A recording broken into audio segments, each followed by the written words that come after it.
E aí, aqui quem vos fala é o Cristiano, seja bem-vindo ao setor tributário. E nesse vídeo eu vou estar falando, dando entrada a um dos tributos indiretos. Eu vou estar começando a falar sobre o ISS, né? E nesse vídeo a gente vai deixar claro alguns conceitos, né, que a gente precisa ter sólido para poder pensar, né? Um exemplo, no nosso dia a dia, como lidar. Eu recebo lá uma nota de ISS para fazer minha escrita, né, para fazer um lançamento no sistema, para registrar esse fato. Então, o que é que eu preciso fazer, né?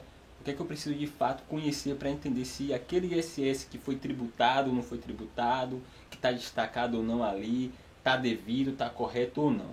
Primeiramente, a gente tem que deixar claro que existe a lei complementar, que é a lei que ela dá algumas diretrizes em relação ao ISS, beleza? Eu preciso ter esse conceito dessa lei bem sólido, tá? Então, se você não conhece, né, é interessante que você leia essa lei, Lei Complementar 116/de 2003, e ela dá o seu conceito sólido da lei, né? Então, eu vou abordar aqui alguns artigos assim de forma sucinta, não vou estar lendo, vou só citar o que eu lembro do artigo, o que para mim é conceito naquele artigo, o que eu entendo que eu preciso dominar antes de compreender um outro tipo de código tributário do município, coisa desse tipo. Porque além de você conhecer a lei complementar, beleza, você precisa entender do código do município do qual você está analisando a nota. Então a pessoa que está no setor tributário, ela precisa, além de conhecer o tributo, o código tributário do município que ela está residindo, ela precisa conhecer o código tributário dos municípios do qual ela presta serviço, do qual ela toma serviço. Por que eu estou falando isso? Porque se você analisar nessa lei, né, e na realidade se você analisar o próprio tributo, ele é de competência municipal e do Distrito Federal. Então no seu artigo 1º da lei complementar ele fala que o ISS é de competência dos municípios, do Distrito Federal. Então vamos lá. Então o tributo vai ser de competência do município. Então nada mais justo do que os municípios ele dê alguns tipos de indicas, ou dê algum tipo de determinação de como deve ser recolhido esse imposto. E a própria lei complementar, ninguém aguenta esse tempo de política, aí, desculpe aí, espero que esse áudio não saia, né? Mas está terrível hoje aqui. Então, a lei complementar, no seu artigo 6º, ele fala sobre essa questão dos municípios ter a liberdade de determinar quem deve recolher o imposto, de como deve ser recolhido o imposto. Ele pode atribuir a uma outra pessoa a responsabilidade desse reconhecimento, né? Então vamos lá. Primeiro a gente precisa conceituar o que é ser contribuinte, né? Então você precisa ter isso claro na sua mente. Contribuinte é aquela pessoa que pratica o fato gerador, vamos dizer dessa forma, de forma direta, né? Então, se você pratica o fato gerador de forma direta, você é contribuinte. Como estamos falando de ISS, qual seria o fato gerador? A prestação de serviço, né? Você fez aquela prestação de serviço, você presta serviço, você é contribuinte do ICMS, e na própria lei complementar que estamos falando aqui, ele determina quem são contribuintes do ICMS, ou do ISS, perdão.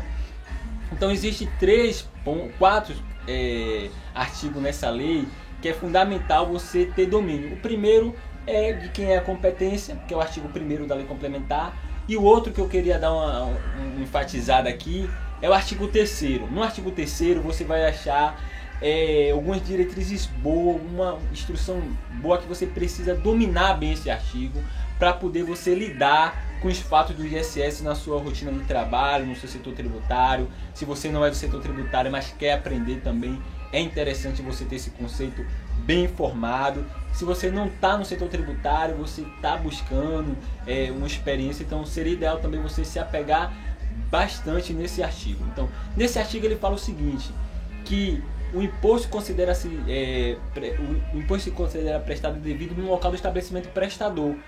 Depois ele fala sobre o domicílio do prestador e fala sobre o local da execução. Então eu preciso que você tenha claro essas 3 diferenças, beleza? Primeiro vamos falar sobre o estabelecimento prestador. A gente não pode considerar ou confundir estabelecimento prestador com estabelecimento do prestador. Então essa preposição ela muda totalmente o conceito dessa denominação do que é estabelecimento prestador.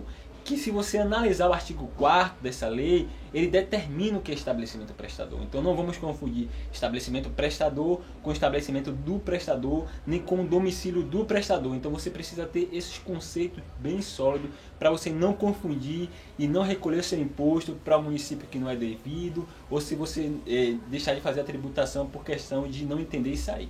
Então no artigo, voltando para o artigo 3º, no artigo 3º ele fala sobre ele dá um entendimento legal sobre que existe serviço que é devido no local da execução e serviço que é devido no estabelecimento prestador ou no estabelecimento do prestador, beleza? Então a gente precisa destrinchar isso aí, ok? Então para a gente destrinchar isso aí, a gente precisa saber que existem coisas que são serviço e o que não são serviço, beleza? Então eu preciso também entender essa parte, o que é serviço, né? Para nível de tributação de imposto. Então na lei ela deixa claro no seu anexo, aí tem lá vários itens, item 1, 02, 03, 04, vai falando sobre os serviços e os códigos do serviço. Se eu fiz algum tipo de atividade que não está relacionado nessa lei, eu não sou tributado por lei ISS, eu não devo tributar, eu não sou contribuinte do imposto. Então não temos do que se falar de ISS nesse tipo de questão. Então se eu estou desenvolvendo alguma atividade que está relacionada nesse anexo, aí sim vamos se falar e analisar os outros pontos que nós estamos levantando aqui. Ok? Então vamos lá. Então existe serviço que é tributado e é devido no local onde eu executo, e existe serviço que é devido no local do estabelecimento prestador. E existe serviço que é devido no local do estabelecimento do domicílio do prestador. Beleza? Então vamos primeiro ao ponto do estabelecimento prestador. Você vai chegar lá no artigo 4º da lei, ele vai determinar que estabelecimento prestador é um local onde você não precisa ser uma questão de sede, filial, né, nem tem esse tipo de denominação. Estabelecimento prestador é o local onde você tem suas matérias necessárias, indispensáveis para você poder executar a sua atividade. Se você vai em um município, estabelece um local, estabelece algo que tenha ali tudo que você precisa para você executar a sua atividade, então esse estabelecimento é um local do estabelecimento prestador, então seu ISS é devido aí. Existe uma grande briga com esse conceito entre os municípios.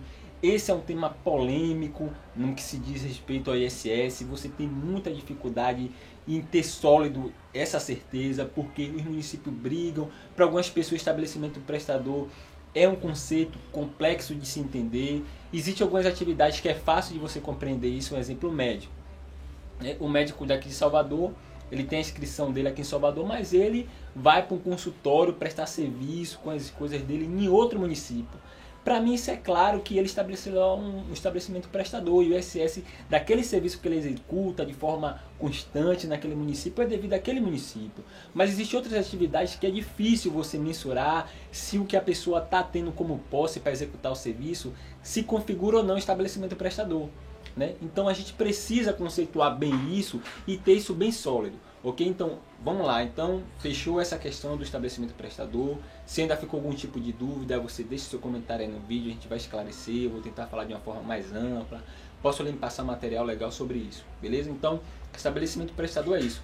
Tem um local, tem um outro município que não é meu domicílio, não é o lugar onde eu tenho minha sede de fato, não é onde eu me constituí, onde eu fiz meu cadastro. Então eu tenho um lugar lá, meus materiais que são indispensáveis na minha execução de serviço. Aquilo lá se configura estabelecimento prestador, independente de ser uma sede, independente de ser uma filial, independente de ser um local que eu construí, ok? Então a gente não pode confundir isso. E existe alguns serviços que está relacionado ao local onde eu executei. Um exemplo, se você é construtora, né? Você aí é um contribuinte do ISS e você tem na sua atividade, no seu KNAI, construção civil. Você sai do município de Salvador, ou você sai do seu município, onde quer que você esteja, e vai prestar uma obra na construção civil em outro município. Então, se você executou lá, a própria lei diz que o ISS é devido no local da execução. Então, está no seu artigo 3º, ele destrincha as atividades que é devido no local da execução, entendeu? Então, se sua atividade não está relacionada nessa lista que fala sobre o local da execução, então devemos esquecer essa questão e analisar se é estabelecimento prestador ou se é domicílio, ok? Então domicílio é onde você está cadastrado de fato e tudo mais. Então eu espero que tenha ficado claro esse conceito aí, beleza? Então a gente precisa compreender isso. Agora, trazendo pra gente aqui uma situação de que poxa, eu não saí do meu município, ok? Eu estou prestando serviço no meu município, e aí o que é que eu tenho que observar nesse momento? Pronto, você tem que conhecer seu código tributário também. Porque apesar de você ser contribuinte, existem momentos que você deve fazer, emitir a nota com destaque do imposto, né? Então, mas eu não sou prestador, eu sou tomador, né? Eu não estou prestando serviço nenhum. Então, você também deve conhecer o código tributário do seu município, porque existem momentos que você vai ser obrigado a fazer retenção.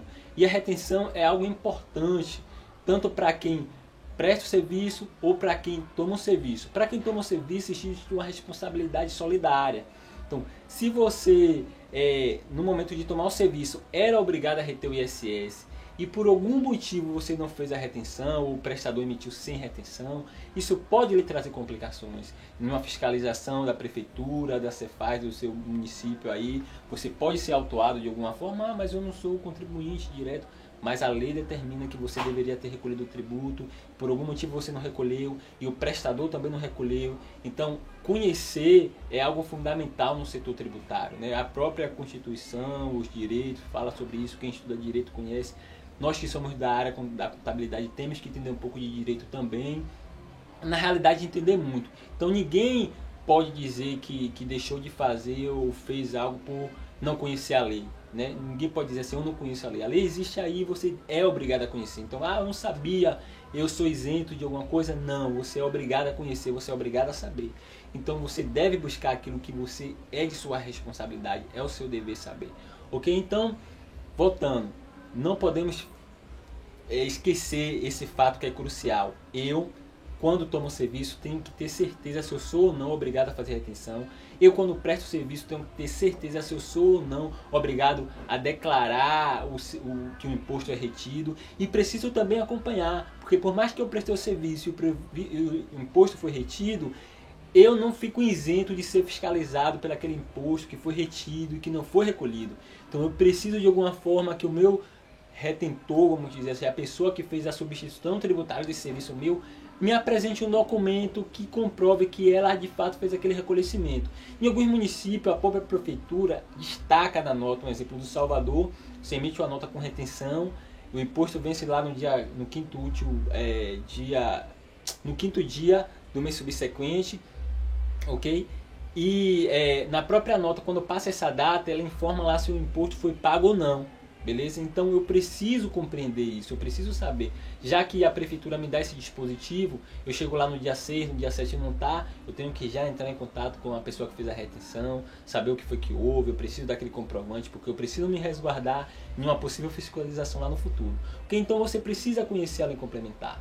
E você precisa entender quais são as suas obrigações acessórias relacionadas a isso. Beleza? Então eu quero deixar aqui claro esse conceito de ISS, seus deveres de uma forma ampla.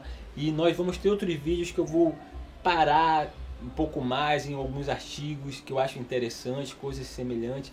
E referente ao ISS, você pode ter também o tipo de obrigações acessórias. Alguns municípios obrigam que você entregue DMS, outros tipos de obrigações acessórias semelhantes a declarações de serviço tomado. Na Prefeitura de Salvador existe a DMS, existia há muito tempo. Atualmente nem todas as empresas são mais obrigadas a entregar a DMS, então depende da atividade, existem instruções normativas que regem sobre isso e falam sobre isso, né? Porque a prefeitura instituiu atualmente a nota do tomador, beleza? Você toma algum tipo de serviço que foi lhe prestado por pessoas que não emitiu nota fiscal ou que emitiu documento inidôneo, então você é obrigado de alguma forma aí no site a emitir uma nota de tomador. Ou você também, quando tomar serviço de fora do município, você é obrigado a emitir essa nota do tomador. Como é que é feita essa emissão? Em um vídeo futuro eu vou mostrar como é que é feita essa emissão, eu vou entrar lá no site, tudo mais, mostrar certinho. Mas você vai pegar esse documento, seja ele uma nota fiscal de outro município, um documento, um recibo de um serviço que foi prestado sem emissão de documento fiscal, e vai emitir uma nota declarando que você tomou aquele serviço e tributar o ISS se for devido, e demonstrar no corpo da nota se teve retenções de outro tipo de imposto, entendeu? Então você tem essa obrigação acessória. Isso também é uma obrigação acessória que está vinculado ao ISS. Então eu preciso conhecer o imposto desse sentido e nesse nível. Então primeiramente o meu conselho é ler a Lei Complementar 116, conheça o seu código tributário municipal, conheça o código tributário do município, das pessoas que você toma serviço e que você presta serviço, entendeu? Porque só assim você vai evitar um possível problema com o fisco, com questões de fiscalização e coisas nesse sentido. Eu espero que esse vídeo tenha esclarecido um pouquinho o seu entendimento sobre ISS, fazendo um resumão.